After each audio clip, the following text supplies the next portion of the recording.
Whether you'd like to make a game easier or more challenging for your players, the Settings button is full of customizable options. Each game has unique settings that allow you to adjust and meet the child's interests and needs. Pause the game at any time to change the settings and create the right fit for any child you are working with. First, let's load the game photo album to see these settings in action. After pausing the game, click the Settings button in the Tomoko toolbar on the right.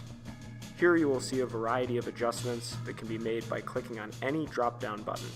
Initially I was playing with my two hands separated, but let's work on bilateral coordination by selecting that skill from the drop-down menu.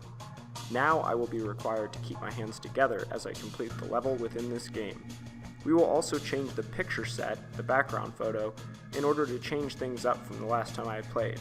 Other settings options include changing the level of difficulty and adjusting sound options. Notice that I cannot erase the gray area without putting the two objects together. How cool is that?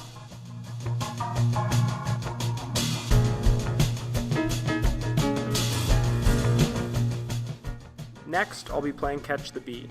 Again, I will pause the game and click into our settings. First, I'll change the background from a dynamic scene to black. Removing the background can be helpful to a child with visual impairments or for those who don't like the additional images or are easily distracted by the background. I can also opt to change such settings as the number of distractions, the color of the bees, the total game time in seconds, dwell time, which is the length that the time that the player has to hold the controller over a bee to get it to disappear, and the size of the bees as well. In this case, I'll change it to a black background, make the target size smaller, add some distractions, and increase the dwell time required to hold over the bee for it to disappear.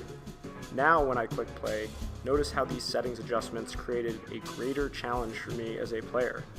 There are endless settings combinations, and I fully recommend playing around with them to help you discover the ideal settings and motivating features for each and every one of your players.